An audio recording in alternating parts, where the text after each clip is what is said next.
열국의 아버지, 많은 민족의 아버지라는 뜻을 가진 아브라함이라는 이름으로 그의 이름을 바꾸어 주신 것입니다. 여러분, 이름을 바꾼다는 것은 상당한 상징적인 의미가 있습니다. 이름은 그 사람의 운명, 그 사람의 이 아이덴티티, 또 목적, 사명, 이런 것을 뜻합니다. 그러므로 이름을 바꿔준다는 말은 그 사람의 운명이 바뀐다는 얘기고, 그 사람에게 새로운 사명을 부여한다는 것이고, 그 사람의 인생의 목적이 달라진다는 것을 말합니다. 사람이 스스로 이름을 바꾼 것이 아니고 하나님이 이름을 바꿔주었을 때는 하나님이 장차 그를 통해 일하고자 하는 것이 달라진다는 것을 의미합니다. 이 러시아의 스탈린은 원래 그의 이름은 스탈린이 아니고 루가슈빌이라는 이름이었다고 합니다.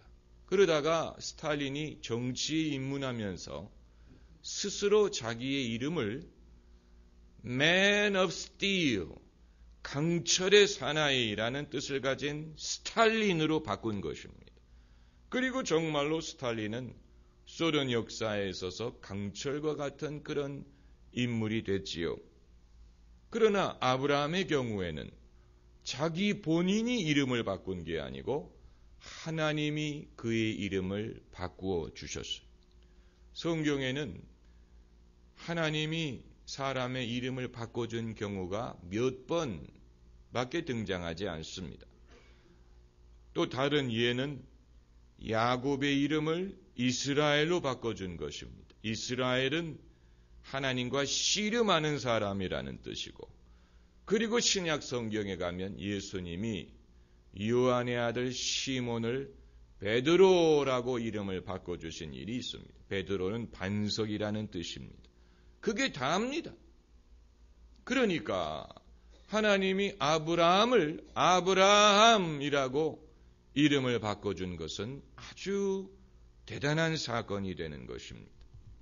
제가 신학교 다닐 때 잘 알던 형이 이 꿈 중에서 가장 길몽은 배를 작은 배에서 큰 배로 갈아타는 꿈이다, 이렇게 말을 해준 적이 있습니다. 그건 하나님이 우리의 스케일을 바꿔준다는 얘기다. 우리를 더 큰 그릇으로 만들어준다는 그런 의미다. 그건 횡재하는 꿈이다. 이런 식으로 얘기를 해준 적이 있는데, 저는 아직 한 번도 큰 배로 갈아타는 꿈을 꾸어본 적은 없습니다. 제가 기쁜 소식 교회를 개척하기 전날 밤에 조각배를 타고 출발하는 꿈을 꾼 적은 있지만 그 이후에 한 번도 배를 갈아타 본 적은 없습니다. 아마 아직도 조각배를 타고 있을 거라고 생각이 되는데, 중요한 것은 하나님께서 24년을 기다리셨다는 사실이에요. 24년을 기다려서 아브라함이 99살이 됐을 때 그제 가서 그의 이름을 바꿔주었습니다. 그제 가서 아브라함을 통하여 그의 운명과 사명과 하나님이 하실 일의 스케일을 바꿔주셨다는 얘기입니다. 이건 놀라운 사실이에요.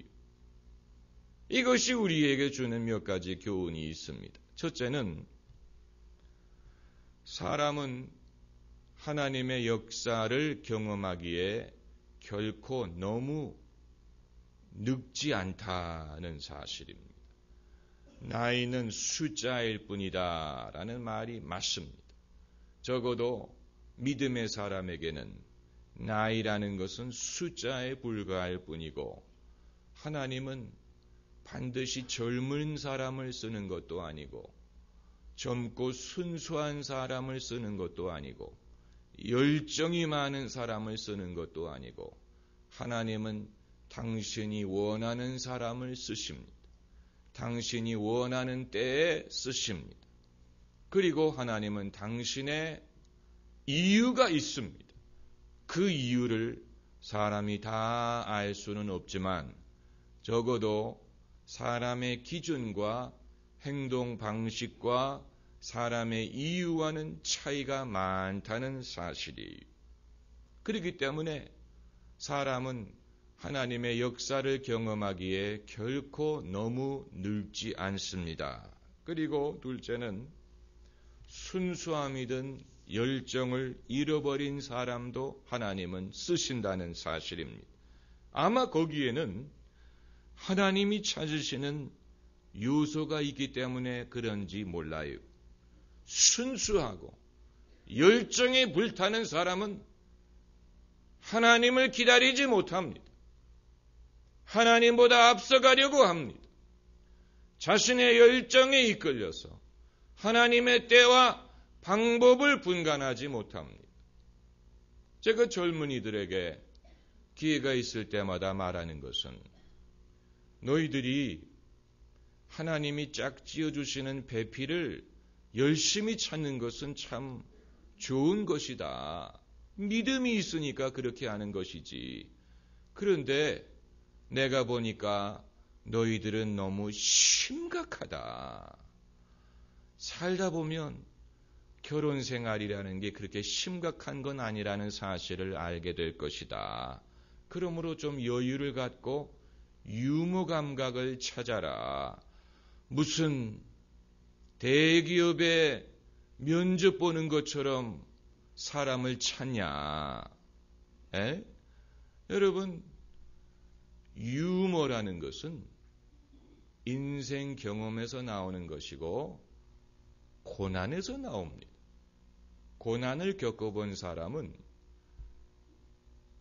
고난을 만났을 때 거기에서 유머를 찾을 수가 있고 유머가 그것을 감당할 수 있는 능력을 갖게 합니다.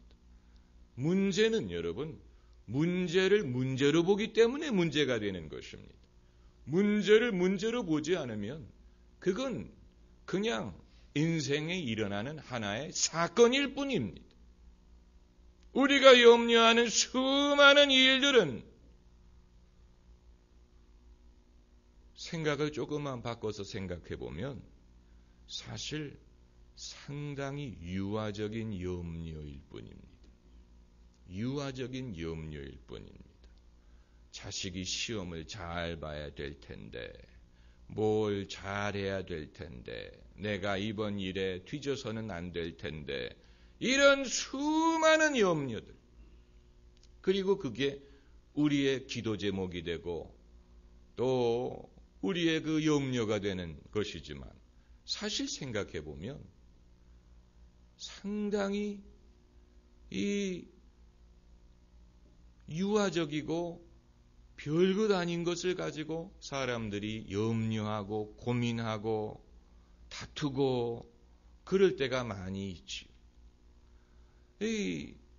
그렇기 때문에 사람에게는 열정이 필요하지요. 그러나 사람의 열정에 이끌리다 보면 하나님보다도 앞서게 됩니다. 하나님을 기다리지 못합니다. 하나님의 음성을 듣기가 어렵습니다. 하나님의 음성은 우리가 마음을 비웠을 때에 들립니다. 그게 아니고 내 소원과 내 야망과 내 생각으로 가득 찬 상황에서는 하나님의 음성이 안 들려요. 하나님의 음성으로 들은 것은 하나님의 음성이 아니고 내 생각이었어요. 내 생각을 비우기 전에는 하나님의 방법이든 하나님의 이 때를 파악하기가 어렵습니다. 그렇기 때문에 하나님은 풍선에 바람이 빠지듯이 우리의 이러한 인간적인 열정이 가라앉을 때까지 기다리는 것입니다.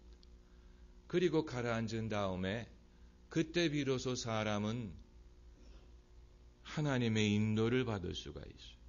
하나님의 인도를 받고 하나님의 마음을 깨달을 수가 있는 것입니다. 그리고 세 번째로 실수를 한 사람, 흠이 있는 사람을 하나님이 쓰신다는 사실.